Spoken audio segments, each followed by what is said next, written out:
하나님이 세상을 처음 창조하실 때는 아주 완전하고 행복하고 또 복되게 창조하셨습니다.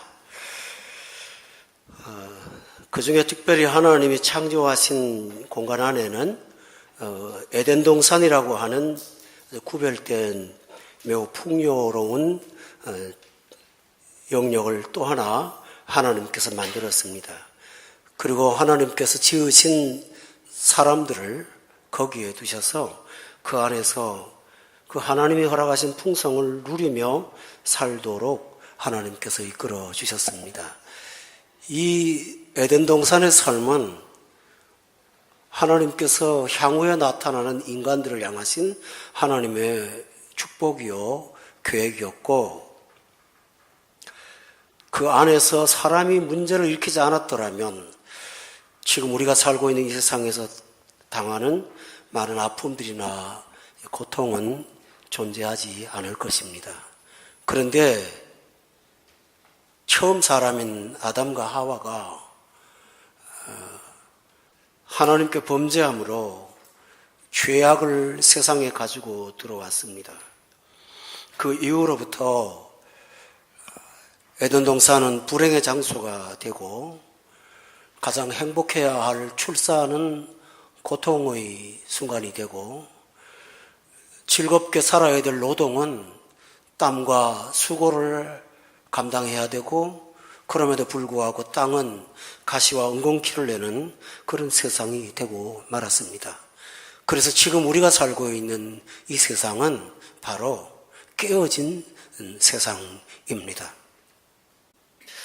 사람들이 처음에는 이 세상에 대한 꿈과 기대를 갖고 살다가 시간이 가면서 사람과 세상을 대하면서 점점 낙담하고 좌절하면서 살아가는 경우가 대부분입니다. 성품이 좀 과격하신 분들은 사람들하고 자꾸 부딪히며 살게 되고, 또 우울증에 좀 치우친 사람들은 행복을 느끼지 못하고 살게 되며, 대부분의 사람들은 또 이 세상을 살아가는데 나름대로 교양을 갖고 계시기에 조용하게 자포자기하면서 인생을 살아가는 것이 대부분의 삶의 모습입니다. 예수 믿는 사람도 다르지 않습니다. 예수 믿는 사람은 누구보다 행복해야 함에도 불구하고 어떤 면에서는 믿는 자들 내면에도 낙담과 절망이 깊이 배어있는 경우를 더 많이 봅니다. 제 주변에는 참 천사가 어떻게 생겼는지는 영물이니까 모르겠지만 정말 아름다운 성도들이 많이 계십니다. 근데 이분들이 설명할 수 없는 고난을 겪을 때 깨어진 세상만 탓할까 하는 아픔을 갖게 되었습니다. 가끔 우리 성도님들이 사는 삶의 모습을 보면 여러분들 100% 완벽한 사람 어디 있겠습니까마는 그래도 세상 사람보다는 깔끔하고 거룩하게 다 사시는 분들이 우리 교회 성도들입니다. 그런데 하는 일마다 잘 안 되고 어려울 때마다 저 역시 인간인지라 집사님, 권사님, 하나님이 하실 거예요 말은 하지만 솔직한 심정으로 집에 돌아가서는 제가 한동안 시험에 들 때가 있습니다. 하나님을 믿지 못하는 것은 아닌데 왜 이렇게 하시는 것입니까? 목회자로서 그 앞에 제가 무슨 도울 수 있는 힘이 없는데요, 하나님 하고 아파할 때가 많이 있습니다. 오늘 본문은 거기에 대한 해답이 되겠습니다. 지상에서 가장 아름다웠던 성도들이 오늘 본문에 나오는 성도들입니다. 여러분, 이들은 성령 충만 받아서 회개하고 새 사람 된 사람들입니다. 그들은 민주주의나 공산주의가 궁극적으로 목표하는 공동사회, 이익을 함께 나누어서 가난한 자가 없는 세상, 이런 세상을 실현해 보았던 사람들입니다. 이보다 더 아름다운 사람들은 지금까지 지구상에 나타나지 않고 있습니다. 그런데 그 교회가 깨졌습니다. 교인 숫자가 한 몇만 명 되는데 하루아침에 사방으로 다 사도들 12명을 빼고는 다 흩어져 버렸습니다. 그리고 어떤 자들은 죽기도 하고 어떤 자들은 살던 가산을 내어버리고 먼 곳으로 피난을 해야 되는 슬픔을 겪었습니다. 저는 여기서 우리는 해답을 찾기 위해서 두 가지를 봐야 한다고 본문을 통해서 보았습니다.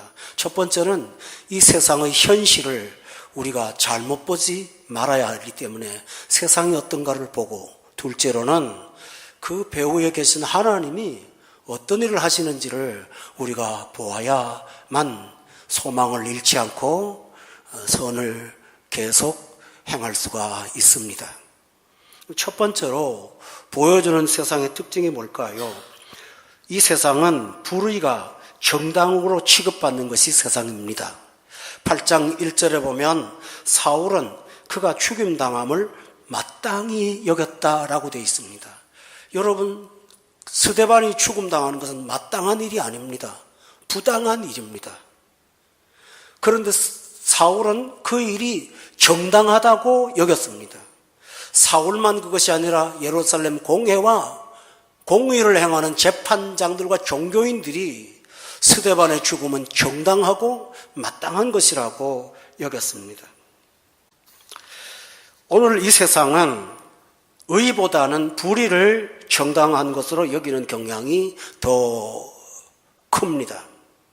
이사야 선지자가 이사야서 5장 20절을 통해서 악을 선하다고 하고 선을 악하다고 하고 흑암을 광명으로 삼고 광명을 흑암으로 삼고 쓴 것을 단 것으로 삼고 단 것을 쓴 것으로 삼는 것이 세상이라고 가르쳐 주었습니다. 성도 여러분, 우리가 세상을 잘 모르면 세상을 아름다운 어떤 동경심을 갖고 보지만 성경은 세상이 불의를 정당화시키는 불신에 가득한 것이 세상 특징이라는 사실을 알려주고 있습니다. 성도 여러분, 미리 안다면 실망하지 않겠지요. 기대하면 실망합니다. 세상을 믿을 것이 아니고 오직 믿을 수 있는 것은 세상을 지배하시는 하나님뿐이심을 기억해야 됩니다. 두 번째로는 이 세상은 선이 대접을 받지 않고 박대를 받습니다. 1절에 보면 그날에 예루살렘에 있는 교회에 큰 박해가 났다고 했습니다. 여러분, 예루살렘 교회는 지금 우리가 살고 있는 이 시대의 부패한 교회하고는 비교할 수 없는 참 아름다운 교회였습니다. 복음으로 생명을 구원했고 소외된 자들을 돌보고 사랑을 베푼 아름다운 교회였습니다. 그런데 이 교회가 박해를 받았습니다. 성도 여러분, 우리가 상식을 갖고 있는 것이 있습니다. 선한 삶은 선한 것으로 보상을 받는 것을 당연히 여기는 것이 우리 생각입니다. 그래서 영적으로 그렇게 되지 않을 때 실망하게 되고 우울증을 갖게 됩니다. 그러나 세상은 선한 일을 선하게 보상하는 경우는 많지 않습니다. 의롭게 사는 자가 대접받는 것이 아니고 오히려 고난을 당하는 것이 이 세상의 특징입니다. 만약에 여러분이 보응을, 우리의 선한 행위가 세상으로부터 보상받을 것을 기대하신다면 그 착각 때문에 여러분은 깊은 늪에 빠지게 될 것입니다. 기억하시기 바랍니다. 우리의 선한 일에 대한 보상은 오직 하나님만이 하실 수 있습니다. 그러므로 세상의 보응을 기대하지 마시고 하나님의 보응을 기대하시기를 주의 이름으로 축원합니다. 세 번째로는 쉬지 않는 공격입니다. 본문 3절에 보면 사울이 교회를 잔멸했다고 되어 있습니다. 얼마 남지 않은 사람들도 그냥 두지 않았다는 것입니다. 인간은 살면서 참 마음 아픈 일을 당할 때 이상하게 어려움을 당하면 어려움의 연속으로 연속당합니다. 제가 젊은 때 큰 교통사고를 일으켰습니다. 잠을 자다가 그 전봇대를 들이받아서 차는 거의 폐차 수준이 되고 저는 겨우 살아남았습니다. 그 경황 없이 경찰서에 불려다니는데 갑자기 집에서 연락이 왔습니다. 아들이 수술실에 들어갔다는 거예요. 이게 무슨 연고인가 하고 병원에 쫓아갔더니 간호사 되는 우리 성도가 설명을 합니다. 목사님 안 계실 때 서재에 들어가서 아드님이 그 앵글로 된 철제 밑에 다리를 놓고 돌려서 인대가 끊어졌습니다. 수술을 하고 기부스를 하고 나오는데 굉장히 마음이 힘들었습니다. 고난에 고난이 중첩이 되었기 때문에 참 굉장히 힘들었던 시간을 제가 보낸 적이 있습니다.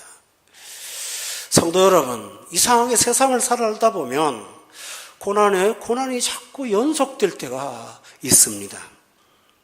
저는 성도들한테 말합니다. 어떤 목사님이 들은 얘기를 하죠. 터널은 어둡지만 직선이라 하더라. 저 말은 그렇게 하는데요. 집에 가면 하나님 왜 고난이 연속으로 다가오는 건가요? 하고 하나님께 제가 되묻습니다. 성경도 그런 말 있죠. 사방에 우겨싸임을 당한다고요. 우리 살다 보면 그럴 때 있습니다. 욥이 그랬습니다. 어느 날 잘 나가던 사람이 하루아침에 양떼, 소떼, 낙타 다 죽고 그 소식 들려서 감정을 추스리기도 전에 10남매 하루아침에 다 세상 떠나고 그 슬픔을 감당도 하기 전에 몸에 말도 못하는 질병이 와서 잿더미에 앉아 있는데 위로한다고 찾아온 친구들이 이틀, 3일, 일주일 위로하다가 일주일 뒤에는 신앙적인 공격으로 독하게 공격하는 것을 보면서 이 세상이 신기하게도 이상하게도 한번 고난이 다가오면 고난이 중첩되는 것을 보게 됩니다. 그래서 이런 세상의 현상을 목도한 목사의 아들 중에 한 사람인 진화론자인 찰스 다윈이 유명한 말을 했습니다. 적자만 살아남는다. 적자 생존.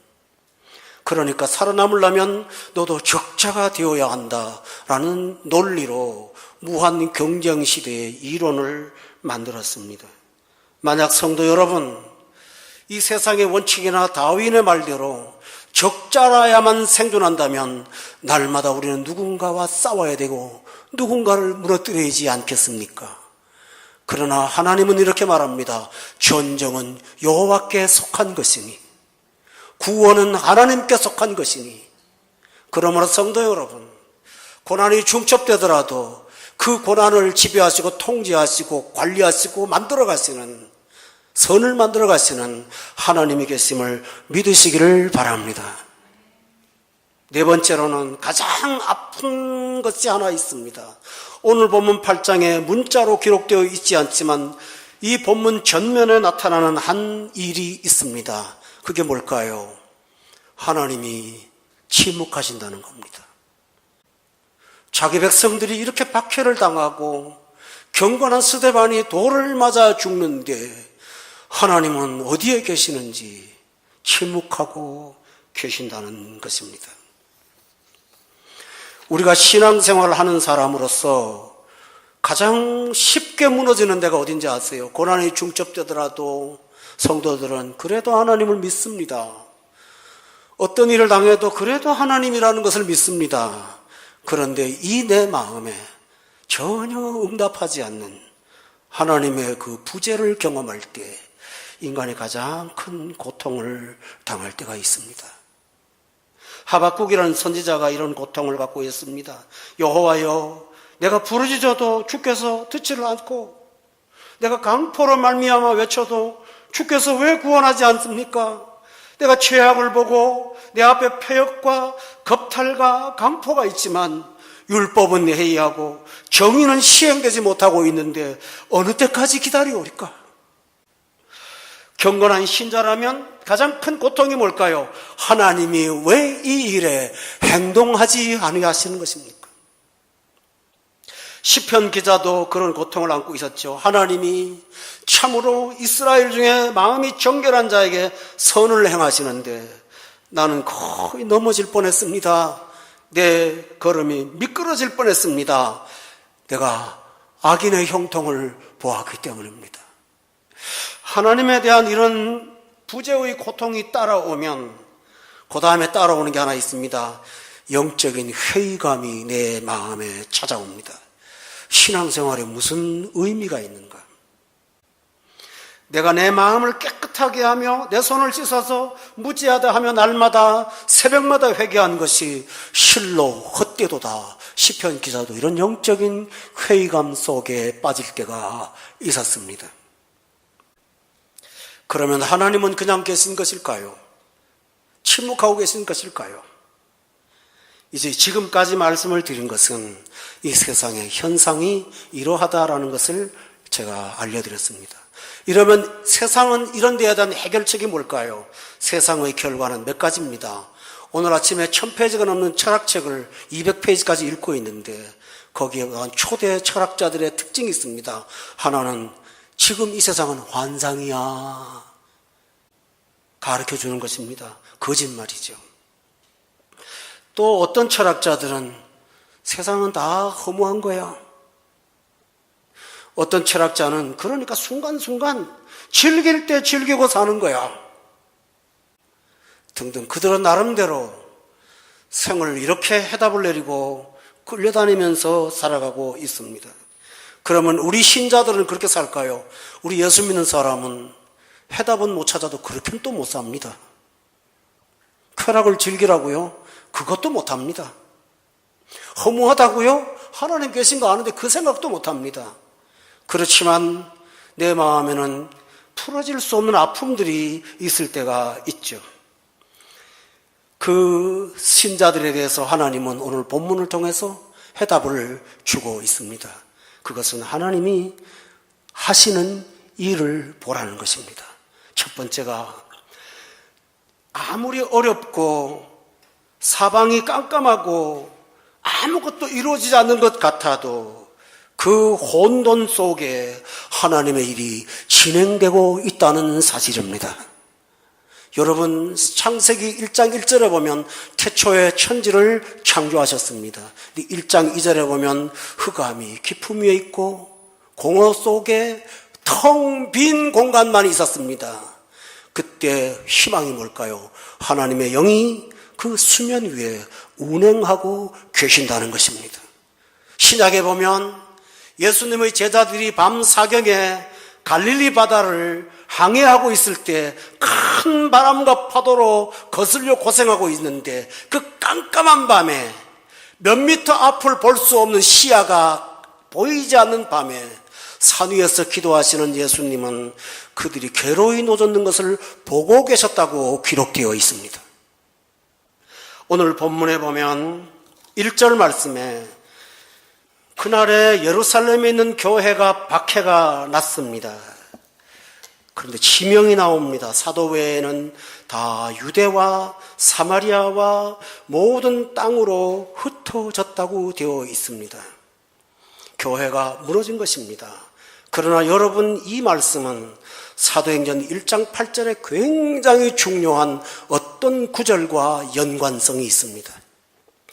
예수님께서 제자들을 향하여 예루살렘을 떠나지 말고 기다리라고 하시면서 말씀하시기를 오직 성령이 임하면 너희가 권능을 받고 예루살렘과 유대와 사마리아와 땅끝까지 이르러 나의 증인이 되리라고 말씀하셨는데 예루살렘 교회 성도들은 교회가 행복한 나머지 그 소명을 깜빡하고 잊었습니다.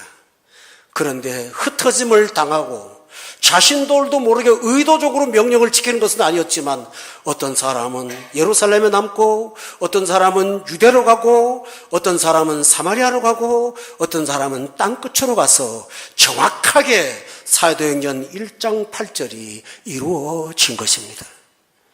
여러분이 삶이 혼란스럽습니까? 앞이 안 보입니까? 헤쳐나가지 못하는 고난이 중첩되고 있습니까? 그러나 하나님의 일들은 중단하지 않고 진행되고 있음을 믿으십시오. 요셉은 대표적인 사례입니다. 형들의 미움을 받아서 애굽에 팔렸어 미래가 사라졌습니다. 종이 되어서 정직하게 행했는데 그 정직함 때문에 누명을 써 감옥에 갔습니다. 갈수록 첩첩산중의 난관만 생겼습니다. 그러나 그 감옥은 국무총리가 되기 위한 바로 그 코미티의 자리였다는 사실을 나중에서야 깨닫습니다. 그래서 요셉은 하나님이 나를 먼저 보내셨다고 말합니다. 성도 여러분, 고난이 심하고 풍랑이 막심해도 하나님의 계획이 흐트러지는 법은 없습니다. 바울 사도가 지중해에서 대풍을 만나 배가 깨어졌는데 널 조각을 잡고 배 조각을 잡고 나무 조각을 잡고 겨우 상륙한 곳은 그가 그토록 소망했던 로마의 땅이었습니다. 그래서 찬송가는 말하기를 이 풍랑 인연하여서 더 빨리 갑니다. 저는 지난주 권사 취임식을 할 때 큰 선물을 받았습니다. 떠나신 우리 10년 전의 성도님들부터 한 분 한 분 대표로 몇 분을 그분들의 인사를 들으면서 제 마음의 감격은 그 중에 대부분이 초신자였고 그 중에 어떤 분들은 권사님들이 전도한 분인데 그분들이 그 지역에 가서 복음의 씨앗을 또 뿌리는 하나님의 종들이 된 것을 보면서 교회는 작고 연약하지만 여기서 정한 복음들이 영국에, 홍콩에, 한국에, 미국에 퍼져 있는 것을 보면서 여러분과 함께 얼마나 감사한지 몰랐습니다. 그렇습니다, 교우 여러분. 눈앞의 것만 보지 마십시오. 합력하여 선을 누르시는 하나님이 여전히 일하고 계심을 믿으시기를 바랍니다. 두 번째로는 영적 유익이 있습니다. 본문 2절에 보면 경건한 사람들이 스데반을 장사하고 위하여 크게 울더라고 되어 있습니다. 여러분, 이 본문은 조금 생각을 해야 됩니다. 경건하다고 왜 말을 쓸까요? 보통 예수 믿는 사람들을 성경은 형제라고 호칭합니다. 그런데 이들을 일컬어서는 경건한 자들이라고 말합니다. 그것은 까닭이 있습니다. 사도행전 2장에 보면 예수 믿기 오순절 성령 강림한 것을 보면서 사람들이 놀라 쫓아와서 도대체 이것이 무슨 일이야 하고 궁금해했던 다수의 사람들을 일컬어서 사도행전 2장은 천하각국으로부터 찾아온 경건한 유대인이라고 표현하고 있습니다. 그때의 경건은 하나님에 대한 예법은 있지만 아직 예수 그리스도를 믿지 못하는 옛사람을 가리키는 전문 용어입니다. 사도행전 뒤에 보면 고넬료가 경건했다고 되어 있지만 그는 아직 예수 믿지 않았던 때입니다. 다시 말하면 예수 믿기 전에 불법으로 살진 않았지만 그들은 예수님을 믿지 않고 아직도 유대교에 있는 종교인들이었다는 사실입니다. 그런데 왜 의도적으로 여기다가 경건한 사람들이 스데반을 장사했다고 했을까요? 이유가 있습니다. 이 경건한 사람들이 스데반을 위해서 우는 이 사람들 중에 거의 대부분은 십자가의 예수님을 못 박은 폭도들이었습니다. 그들이 회개를 한 것입니다. 자기들이 폭도에서 회개하고 돌아오지 않았더라면 자기들도 스데반 앞에 돌든 사람들이었을 것입니다. 그런데 스데반이 죽었습니다. 힘으로 말하면 예루살렘 교회가 2만 명 내지 3만 명 되니 관원들이 가장 무서워한 게 뭐냐니까 밀란이 나는 걸 두려워하지 않았습니까? 얼마든지 군중 폭동을 일으킬 수 있는 사람들인데 그들은 스데반의 죽음을 보면서 크게 울었습니다. 왠지 아세요? 두 가지입니다. 불신의 아픔에 대해서 통곡하는 것입니다. 자신들도 얼마 전에 저랬던 사람들인데요. 자기들의 모습을 보는 것입니다. 또 하나는 은혜에 대한 감격입니다. 나같이 돌들 수밖에 없는 죄인을 핍박받는 사람으로 되게 해서 복음으로 살게 하신 하나님의 은혜가 얼마나 감사한지 스데반을 앞에 놓고 경건하게 울었다고 기록되어 있습니다. 저는 이렇게 말씀드리겠습니다. 신자들, 성령 충만한 신자들도 고난당합니다만 성령 충만한 신자들은 고난으로 침체되지 않고 더욱더 하나님을 가까이 합니다. 이것이 은혜입니다. 때로는 형용 못한 어려움이 있지만 그 과정을 통해서 내 믿음이 더 순전해지고 순수해지고 온전해질 때가 얼마나 많습니까? 황수관이라고 하는 그 감리교 권사님, 지금은 돌아가셨는데요. 영적인 엔돌핀 나온다 해서 그 웃음 전도사 등등 이렇게 해갖고 연세대 의과대 의사 선생님이셨는데 복음을 전파하고 다니셨던 분이 계셨죠. 보통 간증을 하러 교회 초대받아 갔으면 예배 시간 주일 낮 예배 때는 안 하잖아요. 저녁에 간단 말이에요. 보통 그분을 모시는 교회들이 크기도 하고 작기도 하겠지만 가서 이렇게 볼 때 처음에 자꾸 화가 났대요. 내가 그래도 은혜를 끼치려고 왔는데 저녁 예배인데 와보니 텅텅 비어 있는 거예요. 늦게 오는 거예요. 화가 나서 간증이 잘 안 됐대요.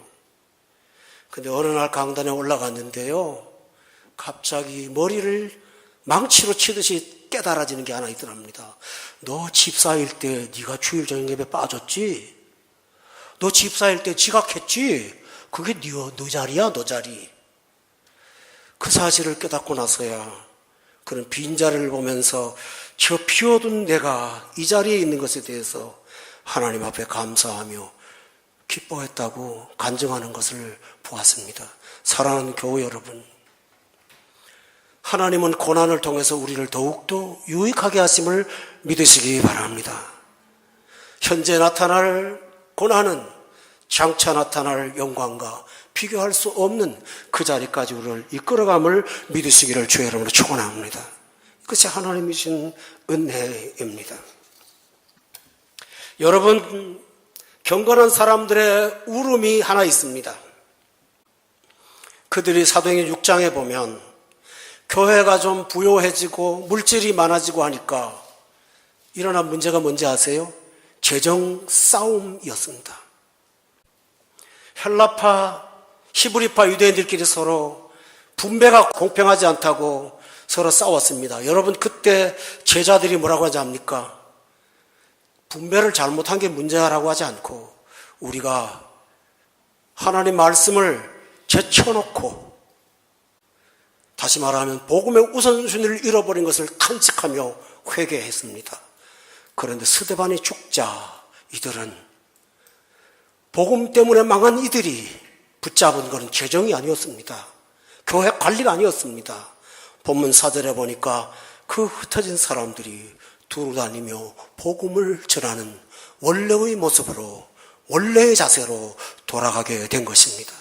고난은 용광로와 같아서 우리를 그 속에 놓고 하나님이 나를 흔드실 때 내 속에 있는 불순물들이 다 떨어져 나가고 정말 주님께서 원하시는 참된 제자의 모습으로 돌아갈 수가 있습니다. 그러므로 우리에게 주는 어려움은 무익한 것이 하나도 없음을 믿으시기 바랍니다. 마지막으로 오늘 본문에 보면 사울이 2번이나 등장합니다. 사울은 그가 죽임당함을 마땅히 여겼다. 3절에 보면 사울이 교회를 잔멸했다라고 되어 있는데, 이 잔멸이라는 단어가 제가 사전을 찾아봤더니 멧돼지가 울타리를 부수고 발악을 하는 때 쓰는 단어라고 되어 있습니다. 사울이 이러고 있습니다. 근데 여러분 기억하십니까? 스데반의 죽음을 눈앞에 보고 마땅히 여긴 사울이 피맛을 보고 더 분노와 광기에 사라져서 분노하고 있습니다. 그런데 9장에 가면 이 분노한 사울을 하나님께서 다메섹의 도상에서 그를 바꾸어 놓으십니다. 저는 여기서 소망을 발견합니다. 세상에 사는 삶이 악이 극해지고 내 힘으로 도저히 감당 안 되고 불신이 점점 더 광폭해질 때는 어둠이 깊을수록 새벽이 가깝다는 사실을 본문을 통해서 발견합니다. 사울의 극악한 행동은 결국 그가 다메섹에서 예수 그리스도를 빛으로 만난 그 변화로 이어졌던 것입니다. 성도 여러분, 극심한 흑암이나 어려움들이 이 한 해 동안 우리에게 닥쳐올 때 그 혼란 속에서 혼란스러워하지 마시고 그 너머를 바라보시면서 하나님이 하실 일들을 믿음으로 기대하며 소망으로 더욱 기뻐하며 찬양하며 저 높은 곳을 향하여 날마다 걸어가시는 여러분이 되기를 바랍니다. 이 한 해 동안에 여러분이 힘들고 어려울 때마다 이 말씀 기억하십시오. 선을 행하되 낙심하지 말지니 때가 이름에 거두리라고 하시는 이 말씀을 붙잡고 주어진 한 해를, 이 장애물이 많은 한 해를 믿음으로 걸어가셔서 연말 결산 때 우리가 에베네셀의 도를 세우는 우리 성도들이 다 되시기를 예수 이름으로 축원합니다. 기도하겠습니다.